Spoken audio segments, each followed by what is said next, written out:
No problem. Can you repeat after me? Om Namo Bhagavate Vasudevaya. Om Namo Bhagavate Vasudevaya.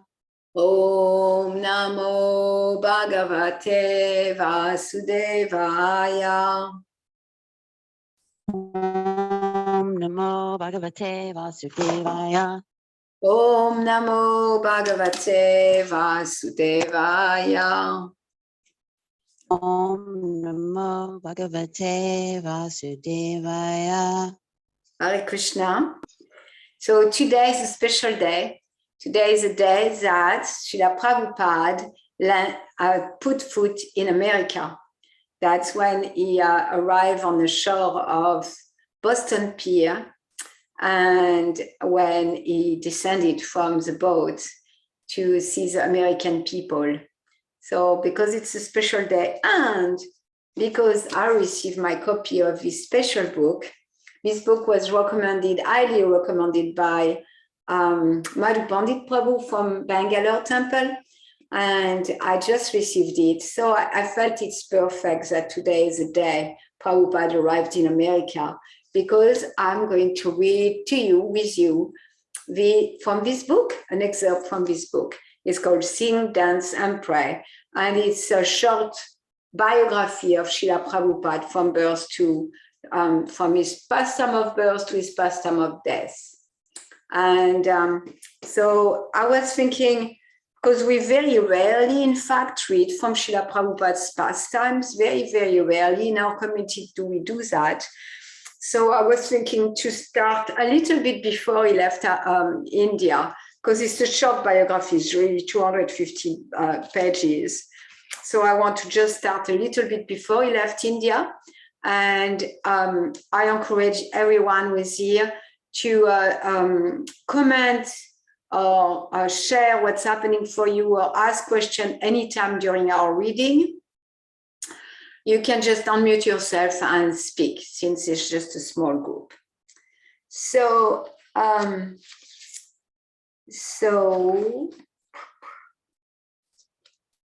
Srila Prabhupada, you know, he was a pharmacist in Allahabad. He had a pharmacy, and he was married. He had children, and then there was a tipping point in his that something occurred. He had recurrent dreams. His spiritual master telling him, take sannyas, and he was like, no, I don't want to take sannyas, and a recurring dream, until something happened that kind of externally, isn't it? Sometimes the spiritual master, Chetaguru, inside the heart, speak with us, and we are just, no, I'm not going to do that. It's too scary. No, it's not practical. It's not going to be popular. It's not going to be acceptable. And so, even though we hear very clearly instruction from the spiritual master in our heart, we are reluctant to follow until something externally, not under our control, happen that pushes us to like understand, okay, now I'm doing it. So that's the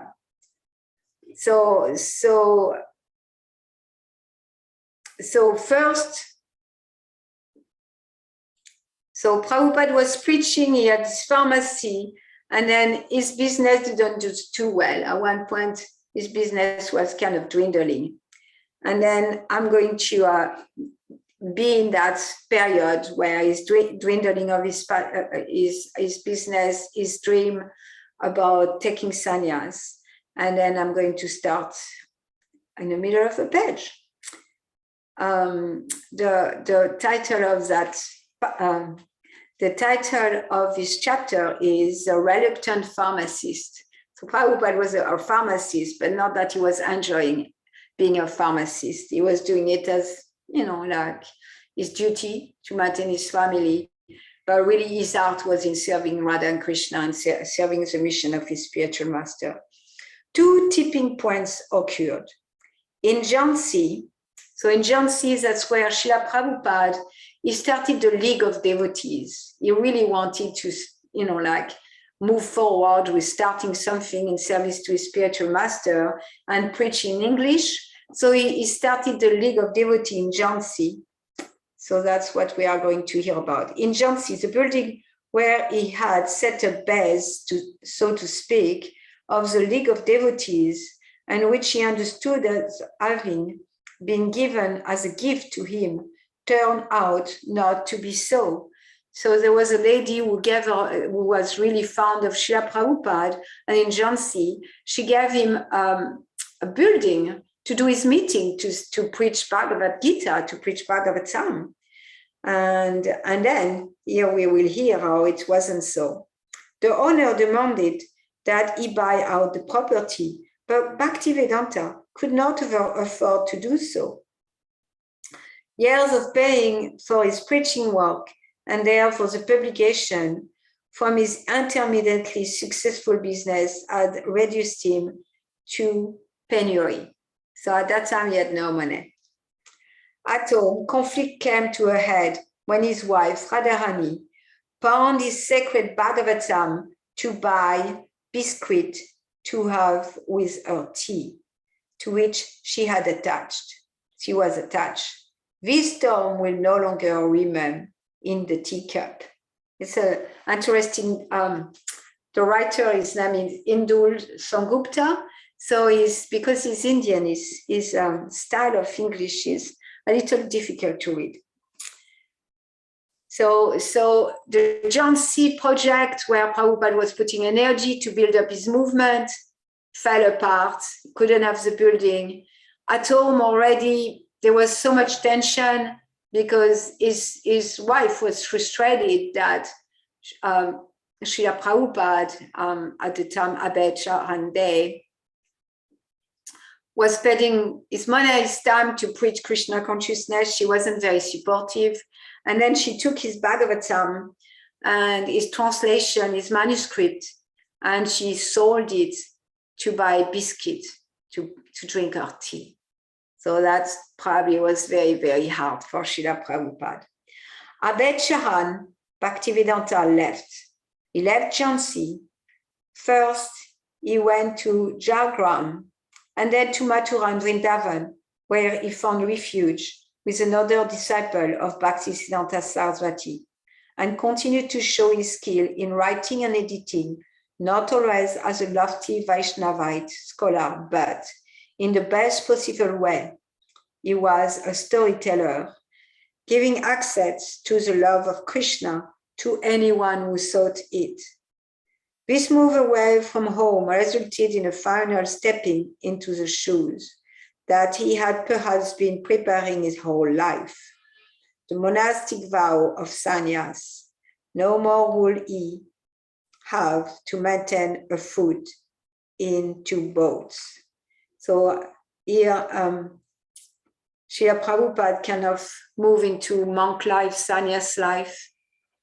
And that's so beautiful that anybody who sought him will get Krishna. And there is a sentence Prabhupada used, like a life of preparation. So everything he did until that point was preparing him for his mission. And for him, he was thinking that he will preach to the English people by accumulating wealth to his pharmacy, and then, opening temple and printing book and all that. However, Krishna's plan was very, very different, Srila Prabhupada expressed. Of course, it's all pastime, that in fact, for Prabhupada to start his preaching mission, he became penniless. His family life had capsized, but he had found an anchor in Krishna. I think it's a scholar writing. I think it's a devotee too, but it's more like a scholarly book than a devotee book to present Srila Prabhupada. Soon, Bhaktivedanta moved to Delhi at around 60 years old to take over the running of Sajjanatoshani. This was a quasi-academic journal, but his dream was to make it like the Illustrated Weekly, the slickest Indian magazine of its time, or even America's finest publication, Time or Life. The reality on the ground, though, was not in his favor. In Delhi, he found a deeply divided house in the Gaudiya Math, and his ambition to expand and better his publishing programs finally led to his, and there is no other way to write this and demonstrate what happened, expulsion. So Srila Prabhupada, he went to Delhi to take over the magazine of his spiritual master because he was dying, Sanjaya Toshani. And then because he wanted to make it the most known journal. And so he wanted to do a weekly journal that will be as famous and fine as the Time or Life. And then when he was with his god brother from the Gaudiya Math, he realized that he wasn't aligned with what they were doing, that where they were doing didn't seem to be aligned with his own spiritual master, Bhaktisiddhanta Sarasvati Thakur. And here I say he was expelled. And I don't know where the scholar got that. I never heard that, but I know he left for sure.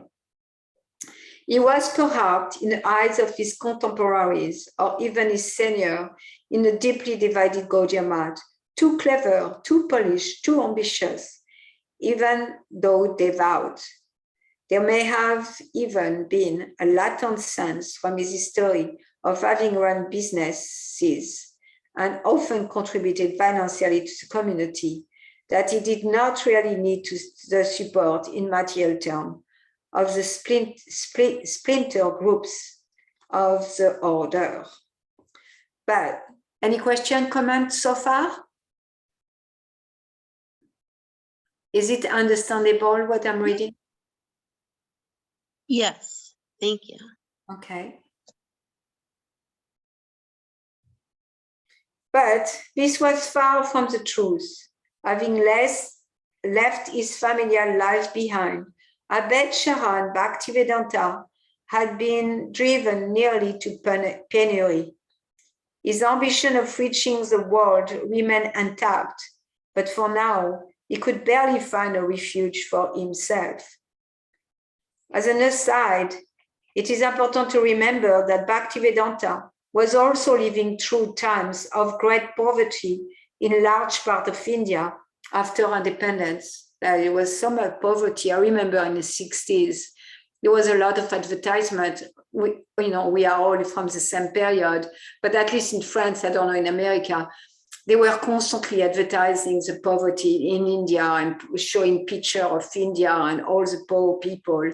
And also I remember being brainwashed at the time to laugh at the Indians when I was a kid, that the Indians had so many cows, but instead of eating them, they were protecting them, and how dumb and stupid that was. Any of you remember that? Because we are about the same age, remembering those in childhood and in my teen also, seeing so many Indians, like so many stories about India and the famine that was going on in India. Kim? No, I don't remember it in the news. I mean, I always had a sense that I thought it was very poverty stricken, but don't remember actual stories about it. No. Yeah, so when the English left, first they created a conflict before the English came, India didn't have any poverty, like not poverty, but didn't have any famine. People had what they needed. And before the English came, people were living peacefully. The Muslims were living very peacefully with the Hindus and the Vaishnav, and the cow were protected.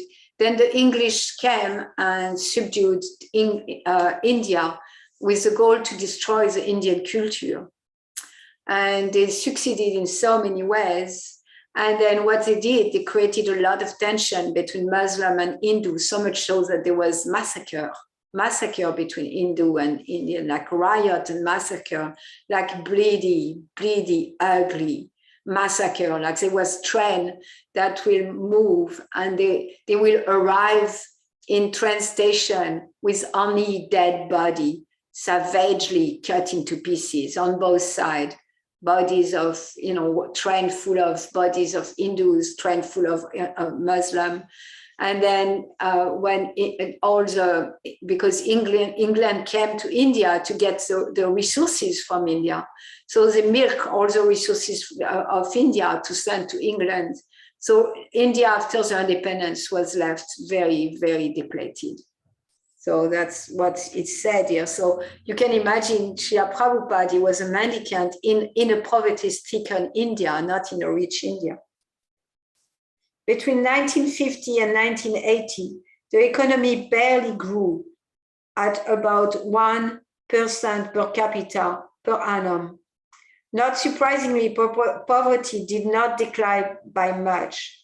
In 1951 and 1952, the first years of the National Sample Survey, NSS, the headcount of poverty ratio of poverty in India was deemed to be close to 45% of the population.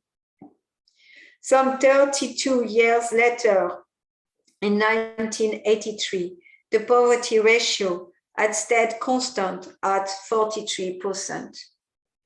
But it was in Delhi, through relentless effort, that Bhaktivedanta, not least assisted by a public meeting he held at the city's wealthiest spiritual institution, Birla Mandir, slowly began to rekindle his aspiration. Birla Mandir meeting was an early source of reinvigorating some small support through which Bhaktivedanta was able to restart his work, especially his publishing. It is important to understand why. Birla Mandir was built in about 5 years from 1933 onward by Jugal Kishore Birla, a prominent member of one of India's great business family with deep and enduring ties with the national movement. Jugal Kishore's younger brother, Ghanshyam Das, was a friend of Sardar Vallabhbhai Patel and Mahatma Gandhi. It was at Birla House, the mansion of the family in central Delhi, where Gandhi had been holding a prayer meeting when he was assassinated. So the Birla family, I heard somewhere, I read in one of the biography, they were even like one of the wealthy family in the world, really. So there was richness in India, but most 45% were poverty-stricken. The Birlas were among the wealthiest people in the land, and the people was there first. And the temple was their first great act of spiritual institution building, and therefore was a religious refuge for prominent Hindu across India's capital. It is from here that Bhaktivedanta was able to start building a small group of benefactors. After 4 years of silence, Back to Godhead began to speak again. Bhaktivedanta was able to gather just about enough funds to start publishing the magazine again. Sometimes he may not have had enough money for food or clothing, but whatever he could gather went into publishing. I read many biographies of Srila Prabhupada, and some of them, they go deeply into what was happening on a daily basis for Srila Prabhupada. And what he will get some money and he will keep it to buy paper. And he will, by himself, he will go and get the paper. And then by himself, he will write and go to the typesetting, and then oversee the printing of the Back to Godhead. And he was really emaciated at that time. He didn't have any food. He didn't have anywhere to stay. He didn't have any clothing. But whatever donation he was receiving was for the printing of Back to Godhead. It is to be noted that, like Gandhi, Bhaktivedanta was not enamored by the mechanized progress of industrial society.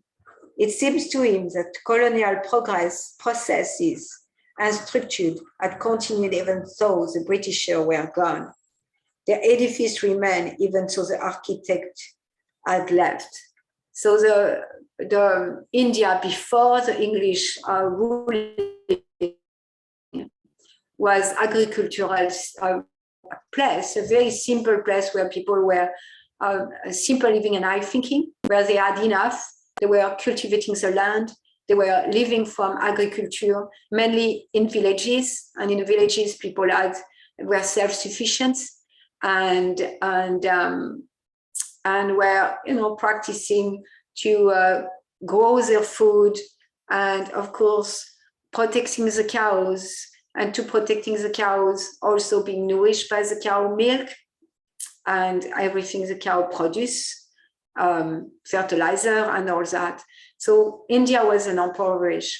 However, the Englishmen, they came, and then they started to create cities and create industry.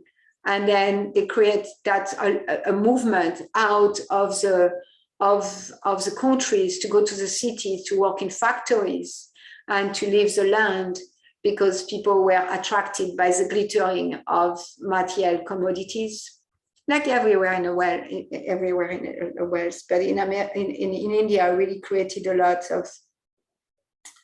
of poverty, because even so, when they left, the English left, that there was nobody to rule anymore, but all that structure was in place, and the Indian people didn't know how better anymore, because I don't know, they stay 100 years or something like that. So it's the same more than a generation, the English. And so the people of India didn't know anymore how to live according to their tradition. That's so sad. That's really sad. So the edifice remained, even so the architects had left. This meant to him and to Gandhi that the very soul of Indian civilization, which they left, lay its spiritual heritage, had been replaced for an endless and futile pursuit for the material. But even if everyone else forgot this, Bhaktivedanta was determined to remind them. Hey, Parampara, Hare Krishna. We are reading from the new book that just came out, Sing, Dance, and Pray, which is a scholarly biography of Srila Prabhupada. Madhu Pandit did a lot of publicity about it, so that's why I got it. And because today is the arrival of Srila Prabhupada in America, I thought we were reading the part of the book that led to Srila Prabhupada coming to America. We are still at the end of his pastime in India before he boarded Jaladuta. And the scholarly person is kind of explaining the historical situation of India that was impoverished by English ruling, and after independence, how India was really like very poverty stricken, and everything was about industrialization that the English created, but then now like there was no more Indian culture. So, but even if everyone else forgot it, Bhaktivedanta was determined to remind them of their culture, remind them of simple living, high thinking, remind them how India was because before the subjugation of the English people. There was no one else working on Back to Godhead but him. He will produce the content, produce the paper, take it to the printer, sometimes fail to even pay for the paper, and then hawk it quietly in the street, selling it to anyone who might want to buy it. It's like when we speak about book distribution, we can see that Srila Prabhupada is the one who started book distribution. So way before he came to the West, he was in the streets of Delhi, and he was getting some donation, putting Back to Godhead, and he wasn't even keeping anything to feed himself or clothe himself or lodge himself. Hare Krishna, Gajana Prabhu, so nice to see you. Today is Srila Prabhupada's arrival in America, so we are reading from this new book. It's called Sing, Dance, and Pray, which is a scholarly biography of Srila Prabhupada. He will tell them why it was so important. He used his very meager funds to even post it not just around India, but across the world, in the hope that one day, someday, someone will read and truly hear. So his son is back together in America abroad. In fact, his disciple found some old Back Together magazine in libraries, later on. During this time of barely being able to make do, Bhaktivedanta divided his time between Delhi and Vrindavan. In Vrindavan, he resided first at Vamsi Gopal temple, where his tiny rooftop room gave him a clear view of the Yamuna, whose water had cradled Krishna himself, and then later he stayed at Radha Damodar temple. Abed Sharan Bhaktivedanta remained at Radha Damodar temple for 6 years, and he was his final Indian point of refuge before he embarked upon his journey to America. The history of this temple is worth noting. Radha Damodar temple is one of the 7 most important temples in Vrindavan, the Holy Land of Krishna, twin town to the equally sacred Mathura. It is said that Chaitanya Mahaprabhu's own disciple, Rupa Goswami, carved by hand the deity of Radha Damodar temple. Rupa Goswami gave the murtis to Jiva Goswami, another fervent disciple, who proceeded to start the temple in 1540 CE. The worship at the temple has continued unbroken since then, bearing a short period when, fearful of an attack from the zealot Mongol emperor Aurangzeb, the deity were transferred for safekeeping to Jaipur. They were returned to the temple in 1739 CE. It was in this temple, in a ground floor room, which is still preserved today and open with a view to the main altar, that the Abhay Charan Bhaktivedanta began writing his detailed commentary to the Bhagavatam, all 18,000 verses. It was here that he cooked in the small kitchen, preparing the pure vegetarian dishes that will become the signature prasad of his movement. So, time became better as he received donation and he printing back together. He went to Vrindavan and he got settled for the next many years, like 5, 6 years in Radha Damodar temple. And anyone who visits India, this is a beautiful place to go, Radha Damodar temple, because Srila Prabhupada's room is intact as it was when Prabhupada was there. There is his desk, there is his pen, there is his kitchen, his cooker, everything is there. So we can go back and be in that sanctuary with Srila Prabhupada. And there is Prabhupada Murti, and the Prabhupada's followers are taking care of that place, and it's still rented for him. So Prabhupada says it's eternal place. So Prabhupada is staying there and is staying there eternally, and we can visit and pray for him and be with him there. So, and he also prepares his vegetarian dish that will become the signature prasad for his movement. He calculated that such a work of translation and commentary will fill 60 volumes.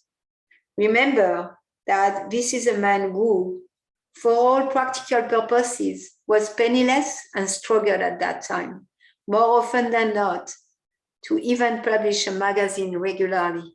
So he was penniless and he was determined to publish an amazing book, like of 60-volume Bhagavatam. Then we will produce a 60-volume series. We will buy it and we will read it. But these concerns were immaterial and prosaic for Bhaktivedanta. How could one compromise with the word of God? To bring this endeavor to life, Bhaktivedanta moved from Radha Damodar temple in Vrindavan to the Gulis near Jama Masjid in Delhi, to a location, the Gulis, I think it's like slums, near Jama Masjid in Delhi, to a location called Shipiwada. It was a place not only replete with a bazaar, but that usually surround historical monuments, but was also a mini hub of assorted small publishers. It was with one of them that Abed Charan Bhaktivedanta, having gathered some small initial donation, started the process of publishing. In fits and start, his marathon journey of publishing 60 volumes of commentary and translation of the Bhagavatam. The cover of the first edition of the first volume had been designed by a local designer following detailed instruction from Bhaktivedanta. I don't know if you have seen that. I have those original printing volume in my house. They are reprint, of course, but that was the artist. What he made is Radha Krishna on a lotus flower and all the different planetary system in the spiritual sky.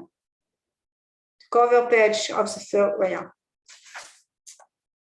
As the first volume got published, Abed Charan Bhaktivedanta created a work plan for himself, which is, in a sense, followed by monks of his order even today.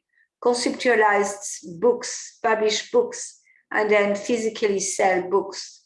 Often he will run out of money or patience, and yet, from carrying reams of precious printing paper to cajoling a publisher to give him credit, Bhaktivedanta rose to every challenge.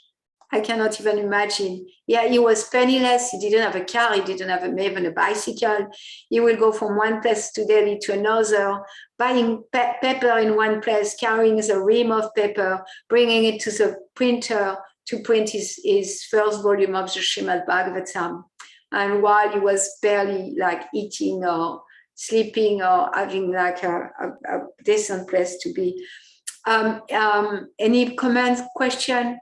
We are reading, and I invite anyone who wants to speak anytime to just speak. You just unmute yourself and you speak, because my head is down looking at the book, so I won't see if you raise your hand. Hare Krishna. So I'm going to continue to read from the book Sing, Dance and Pray on Srila Prabhupada arriving in America. So we are reading from the few years that were before Srila Prabhupada boarded Jaladuta. For it was he who sent his own books for review, sent them to people who might be motivated to donate for future volumes, sent them to opinion makers, including Dr. Zakir Hussain, the Vice President of India, who replied, I have read your book, Srimad Bhagavatam, with great interest and much profit. There was an entrepreneurial energy in all this, though Abed Charan was already in his 60s, but was this frenzied writing, publishing, and especially selling suitable for a monk? Bhaktivedanta preempted this question in the beginning of the second volume of his translation and commentary of the Bhagavatam. He explained that people conclude sometimes mistakenly that we are also doing the same business in the dress of a mendicant, but actually there is a gulf of difference between the two kinds of activities. This is not a business for maintaining or establishing of material enjoyment. On the contrary, it is an humble attempt to broadcast the glory of the Lord at a time when the people need it very badly. So even though we are not in the Himalayas, as society might be, even so we talk of business, even so we deal in rupees and paisa, still, simply because we are 100% servant of the Lord, and we are engaged in the service of broadcasting a message of his glories, certainly we shall transcend and get through the invincible impasse of Maya and reach the effulgent kingdom of God. Interesting, recently I was listening in my car for some classes from 1968, and Srila Prabhupada said the same. He said when he was in India, people were questioning because he was buying paper, he was going to the publisher, he was printing book, he was selling book. That it didn't seem like a sadhu's activities, didn't seem like a monk activity to do all that. And Srila Prabhupada responded to that. And of course, later on, when his movement boomed, he had that also as a foundation to present that it has nothing to do with money or making money. It has nothing to do with sense gratification. It has nothing to do with even, like a material occupation. Even so, it looked like a business. Externally, it looked like a business, and it looked like an enterprise and an entrepreneur. It's an entrepreneur for Krishna, and as such, is completely transcendental. This is the spirit which propelled Abed Charan Bhaktivedanta to ask Lal Bahadur Shastri, the Indian Prime Minister, to buy copies of his translations. And the Prime Minister, charmed by the sincerity of the elderly monk, ensures that 50 copies each were bought of the 2 volumes Bhaktivedanta had managed to publish till that time. So he had the two published volume by then. And it is this unfatigable spirit that took him to a shipping company, Sayan Shumati Moraji, of the Scandia Steam Navigation Company in Bombay. So it's like, no matter all the obstacles, no matter being penniless, no matter all the obstacles that came his way, he pushed through. And then finally he's like, okay, I need to go to the West. My spiritual master told me to go to the West. And that led him to Shrimati Moraji of the Scindia Steam Navigation Company in Bombay. The initial idea had been, as always, to raise funds to publish more volumes. But soon the latest ambition arose. Could he perhaps finally fulfill the dream of his guru and take the holy words to foreign shores, especially America? He had already been badly rebuffed in an earlier attempt to present the sacred message in Japan. Invited to the Congress of Cultivating Human Spirit in Tokyo in 1961, all attempts by Abed Charan Bhaktivedanta to raise funds to attend the program failed. So he had prepared all the material for such an endeavor. And even so, he personally reached out to Indian presidents Sarvepalli Radhakrishnan for assistance. No support had come from any quarter. So when Srila Prabhupada had an invitation to go to Japan, he put all his energy there and nothing came. And that's really extraordinary to see his determination, to see that nothing will deter him from his mission. Even so, it wasn't easy. We can say, oh, it was easy for Srila Prabhupada. Some people say like that, like, oh yes, Srila Prabhupada did it, it was easy for him, but it wasn't. Throughout a longest journey, there were so many obstacles, so many difficulties. And in fact, when his disciples started to help him, that's when it became easy, because Srila Prabhupada prayed, like, make it easy for them. Anyway. Okay. But now, by 1965, he not only had 3 volumes of his translation and commentaries on the Bhagavatam ready, but had even managed to find a sponsor, Gopal Agarwal in Pennsylvania, who had issued him a letter of invitation upon his father's request, and even procured a passport. All that remained was for him to find support for his travel. And the Scindia Steam Navigation Company, Ltd, had, well, ships. But at every step, where there were hurdles, Abed Charan Bhaktivedanta was told he was too poor and too old. What if he died in a foreign land or even in transit? He did not have the right sponsor, only a private individual and not an institution. He did not have the right paper. Also, was it right for Hindu sannyas to cross the sea? Was it even acceptable? At the time, it was said that like Hindu sannyas should never leave India because it's a sacred land. If you leave India, it's like you commit suicide. So there was still order because he didn't have the right sponsor, not the right paper. None of this would stop Bhaktivedanta. He was almost 70 years old and had, in his monastic life, suffered many of setback and humiliation. He had recovered them all by the mercy of Lord Krishna, and now, at long last, the path seems unambiguous. Go, he must. The call, if it ever had to come, had arrived. The seat on the ship, Jaladuta, was provided by the Chintia Steam Navigation Company Ltd. A benefactor bought him some warm clothes. He had 500 pamphlets describing his mission and 200 sets of the first 3 volumes of his translation and commentaries on the Bhagavatam, far from his 60-volume target. But that balmy August in 1965, Bhaktivedanta Swami was propelled by his mission and the recognition that he had failed to create the movement he thought he would of Krishna Bhakti across India.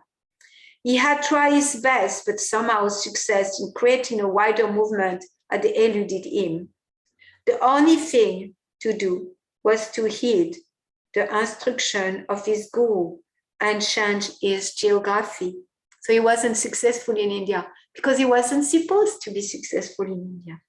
Bhaktivedanta Swami had only a very nebulous idea of the foreign when he embarked upon this mission.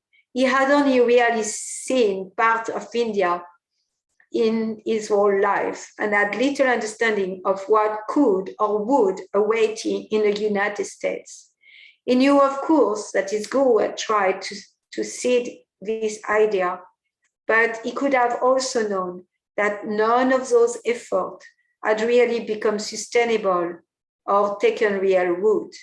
Nothing in his life till that point suggests that he could have given him the confidence or the energy to be thrust into such an arduous task.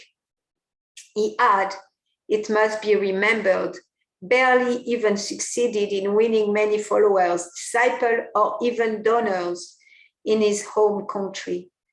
His record as a preacher, as a devout and fervent as he was at the time distinctly patchy. All of this is important to underline, for it gives us an unambiguous picture of the motivation that drove this elderly frail monk. There is other Indian that came to the West, but they came after accumulating so many followers in the wake of Bhaktisiddhanta Saraswati Thakur in India, because they had a big temple and a big beard and all that. And then they came and they ride on the success of Srila Prabhupada. That wasn't Srila Prabhupada. Srila Prabhupada was all alone. He was all alone in India. He didn't have anything to lean on but himself, and of course, his determination to serve his guru. That's so beautiful. His power and confidence, if any, were almost entirely driven from his very personal faith in his bell of Krishna and the word of his guru. As a Bengali, he would have known that famous Bengali saying, Vishbashe milaye boshtu, torke bahu dur, or loosely translated, that which seems impossible in a debate become real through sheer faith. This adage fit his journey aptly.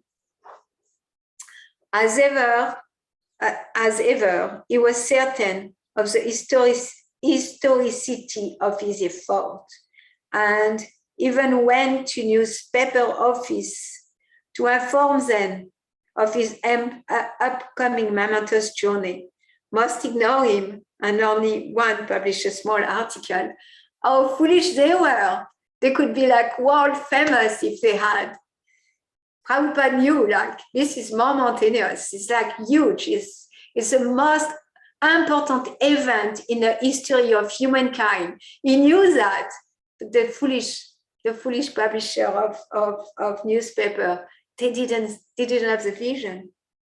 no matter a few clothes in his suitcase, an umbrella, some dry cereal, would he even find food that he could eat in America? That's a question in parentheses. And up climbed Abbé Charan Bhaktivedanta, a tonsured monk in saffron sannyas robe, undeterred up to gangway of the black cargo ship.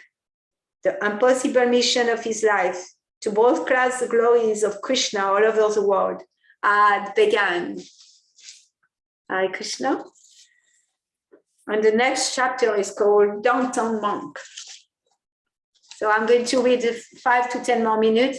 And again, anytime you have a question, comments, sharing, please just unmute yourself and speak. I have a question. Yes. This is weird. Never mind. Turn off the video. Srila Prabhupada, I'm thinking about how do we understand his pastimes, especially where it apparently looks like he was failing or struggling or having a hard time. Like, how do we see his pastimes and process them? And then also, I'm muted. And also, like, but how also can we, like, there's how we process and understand his pastimes, just in a sense of like glorifying Srila Prabhupada, that it's all pastime. He's a pure devotee and he's co-creating pastimes with Krishna. But then there's also like how we can take maybe personal inspiration or personal inspiration because I'm thinking of Prabhupada's life and how I can personally use that as inspiration for myself, of like when things aren't working and things are failing and I'm keeping the intention, and like, even clear intention means nothing material will get in the way. So, but something spiritual could get in the way. I think that's probably a way to see Prabhupada. It's like, well, those things that were getting in his way, we're co-created with Krishna. They're not material obstacles. And at the same time, maybe also we can see that his intention was being, he's already a pure devotee. So do we see that his intention and strength is being purified and clarified and strengthened through that process? Or is it, that's, I struggle with that a little bit. Like, is it, because it's a very motivational, inspirational story. And then honestly, it doesn't become as inspirational or motivational if it's, well, it's all Krishna's arrangement and like there was no character arc, let's say, like in like a hero's journey, like someone gains strength and goes through obstacles and builds their strength. But if there's no character arc, it's not as inspirational, perhaps. And I'm thinking also like presenting it to others. Because there's also a way to present Prabhupada's story that's like American dream. Like, oh, he struggled in India, but then he came to America and he built this, this worldwide organization. It's almost like the classic American story. People can appreciate that, especially American. So those are my thoughts and questions. Yeah, thank you, Prabhupada, for sharing. And I think, you kind of asking question and also, get the response, like a spiritual obstacle versus material obstacle. And so it's an interesting, balance for us, because it's true for all the story in the Srimad Bhagavatam. And all the story in the Srimad Bhagavatam, they're all pure devotees, and there is so many stories of struggle and fight and disappointment and for all the pure devotees, all the stories that we hear, and maybe Prabhupada will be in the next edition of Srimad Bhagavatam for the next millennium or something like that, to relate those stories to us. Like we remember the story of Draupadi, how she was disrobed and all that, and also the Pandavas' challenges to get their kingdom, and they are pure devotees, but do we relate to their a struggle like human being, because if we do relate to their struggle as human being, it's helping us because we are human being, and then we can relate to, okay, well, we are challenged and there is obstacle, but no matter what the obstacle, we are going to respond in a saintly way, or no matter what the obstacle, we know what the goal is. And that's inspiring for us. And if we just think, oh, they are pure devotees pastime, then it becomes discouraging because we cannot relate to it. So where is a balance between relating to Srila Prabhupada's pastime and struggles and all the obstacles that came his way,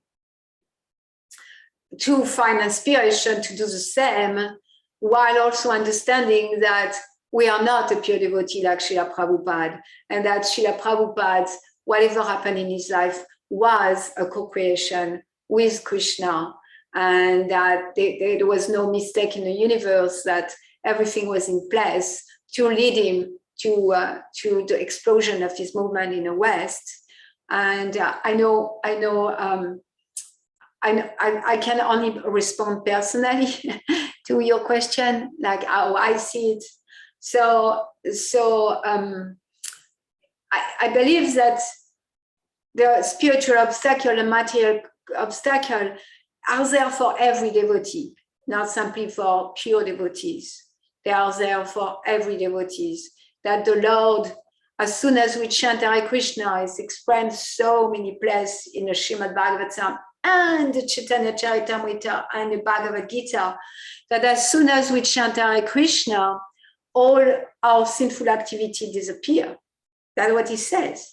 Like as soon as one utters the name of Krishna, like I'm reading at the beginning of the 6th canto, so it's very fresh in my mind, that Ajamil, he was the most sinful man we can imagine. And still, like when the Yamaduta came, they tried to convince the Vishnu Dutta, and because he had uttered the name of Narayan sincerely, without making an offense, that he wasn't trying to counteract his sinful activity, he was just calling his son, but he wasn't calling Narayan. Just because of that, then the Vishnu Dutta came to him. So that's mean that Lord Krishna become in control. So as soon as we are completely under the material energy, then we are under the mechanism of the material energy. But as soon as a devotee, as soon as someone turned to God and chant to God and glorified God, and it doesn't need to be simply chanting Hare Krishna in the name of God, any glorification of God, as soon as we put God in a center, then God takes charge. He takes charge of our purification, and he takes charge of what's happening in our life. And he takes charge of like our services. Our services are, we become an instrument, maybe still a reluctant instrument, still a kicking and screaming instrument, but still we become an instrument. So what's true for Srila Prabhupada, even on the spiritual platform of the spiritual obstacle, is also true for us. And then for us, we are mixed devotees. So there is also the part of the obstacle being also a spiritual obstacle to purify us. And versus Srila Prabhupada, those spiritual obstacles are not necessarily to purify him, but to glorify him. Because Srila Prabhupada, like Krishna, loves putting his devotees in a situation that they are glorified. He loves his devotees to be in a place where they are glorified. And so there is all those obstacles coming his way, all the struggle and a setback and all that happening, and they are helpful for us. And it's same thing for all those pure devotees. So finding the balance for us is really understanding where I am at. I have material desire. Srila Prabhupada didn't have material desire. And still, I chant Hare Krishna. I am a devotee of Krishna, like Srila Prabhupada. And the Lord wanted me to do something for him. The Lord, I want to serve Krishna. My desire in my heart is to serve Krishna. And the Lord is going to help me. He is going to help me by bringing, like leading me where he wants me to serve, and also purify my heart to be qualified for that service. So that's how I see it. I'm not, what's your response? I appreciate the distinction of seeing, because on one hand, it does seem like, or for a human being, it would be seen, a regular human being, it would be seen that all those obstacles, whatever doesn't kill you makes you stronger. So these events are making Prabhupada, whoever's going through those things, stronger, their intention more clear, more purpose or whatever. But then for us to see Srila Prabhupada, well, it's not that it was pure; those events were purifying him, but they're like they're giving opportunities for him to be glorified of his purity and his strength and his intention. It's opportunity to glorify those things, and also, I mean, you didn't say this specifically, but I'm thinking that we do, like, if a common person, if somebody just hears about this story of Prabhupada and then they think like that they this, like it's a usual hero's journey kind of thing, then Prabhupada is being glorified still, and as he went through so much and then he was successful later, he's still being glorified. So I think I'm getting that it is that in preaching purposes or in sharing purposes that we can, I think that's what these books are for, like the book you're reading, that's part of that, to give the story of Prabhupada to a larger audience in an inspirational way. And it may be not so much emphasizing the part, well, he's a pure devotee, it's not it's all for his glorification. So anyway, that's what I'm thinking in response. But you're muted now, yeah. Like, it's not put in your face he's a pure devotee, but it's there that, let's remember those things. Let's remember that he was all alone, or let's remember that, he didn't create any success. Let's remember that, in fact, in his own land, nobody is a prophet in his own land, isn't it? Christ too. You can say, well, Christ, he wasn't a prophet in his own land. He had to leave the land, and then he became to meet people outside of his own land, outside of the, like that. So nobody's a prophet in his own land. That's true for Srila Prabhupada too. And that glorified his determination, glorified his desire to serve Krishna, glorified that there is no obstacle, like clear intention is pure intention on the spiritual platform. And even when he was in America, the first 6 months, I believe, nothing was coming. And a few times he felt, well, then I'm going home. And then, later on, I'm planning to sing that song, Markine Bhagavata Dharma, where Srila Prabhupada is really like looking at himself as an instrument. And we can learn so much from those pastimes, how, like, being an instrument of Krishna, being a servant of Krishna, success and failure are completely irrelevant to that. They're completely irrelevant. Like, Christ, he had 12 disciples. He didn't have millions. Now he has millions, but he had 12 disciples. Well, we can say the same. Well, that's not very, very, it's not that impressive. 12 disciples just doesn't sound like a great, impressive result. But of course, spiritual effort is never judged by success and result. And it's looked upon like the giving of the self, the giving of the self in full surrender to the Lord. And Srila Prabhupada's pastimes so much kind of exemplified that. We can glorify him with non-stop. When he was, for me, the most difficult, it was like the part when he was in Calcutta alone, and he got a cow to he got stumbled over by a cow, and he got hurt by the horn of the cow, and he was all alone. And then the other part that's so hard to imagine is when he was in New York. He never seen snow in his entire life. And New York is so cold. I live in New York. It's cold, and when it snows, it's not beautiful. It's gray and wet and mushy, and he had just like some canvas shoes, like your shoes, and a dhoti and kurta, and he had a coat. He had some sweater, something Indian gave him, Indian warm clothes, and he was going to take his bath in the subway because he was living in an office building, and he will go to the bathroom in the subway. It's just like, oh, who will do that? A homeless person, but he was not homeless. He was feeling like the richest man in the world. He had the mission of his spiritual master, and he was completely alive, and that's how he was living. Yeah. Thank you for your comments. Very enlivening. Yeah, very enlivening. That's so core to how to approach those pastimes. Thank you. Anybody else would like to share? Comment, question? We can read a little bit more, like 5 more minutes, the beginning of that chapter. Yes, Kim.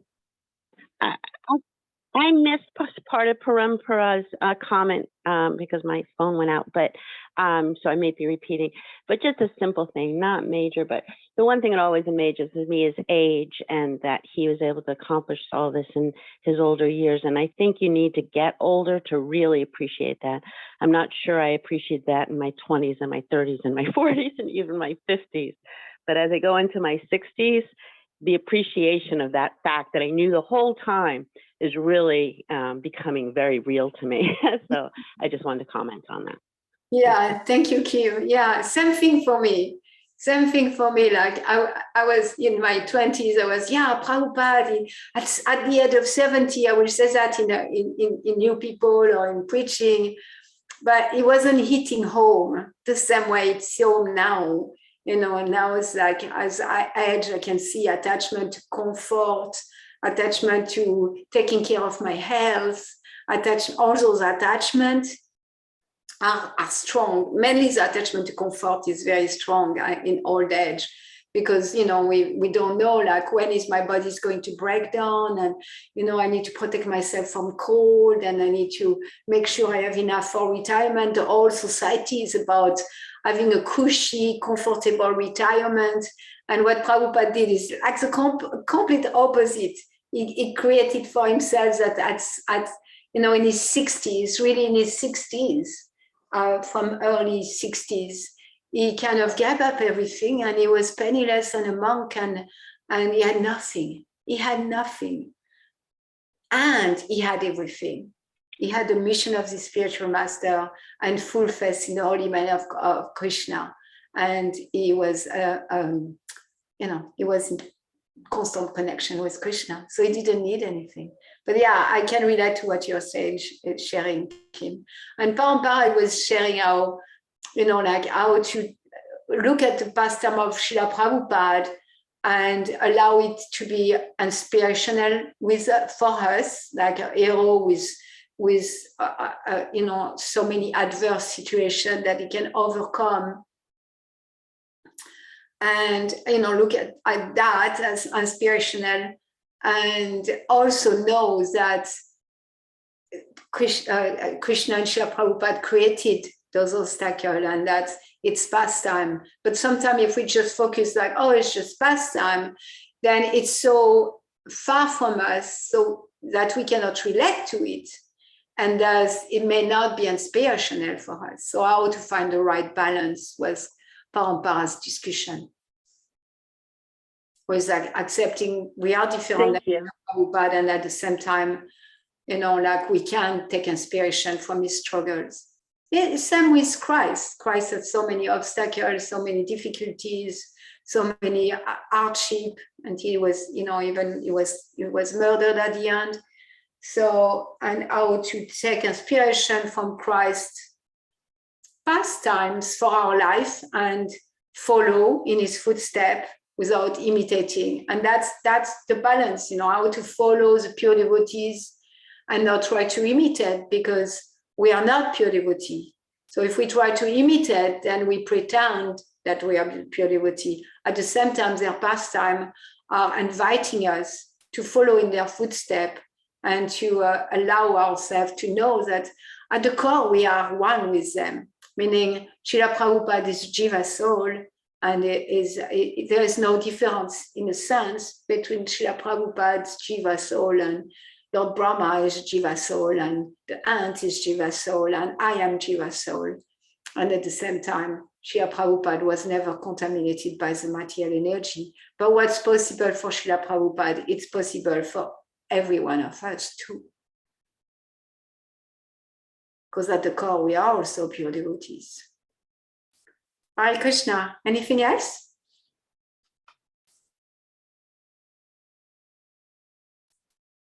Thank you. I cannot yet completely read that book because I haven't read it, but it's a written kind of a scholarly way. It's a little difficult to read, at least for me.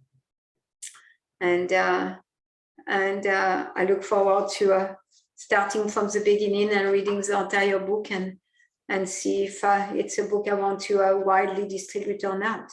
There is a picture in the book, by the way, to Jared to tell and about Sharon before he left. Hare Krishna. Oh, glories to Srila Prabhupada. Srila Prabhupada ki jai. Jai.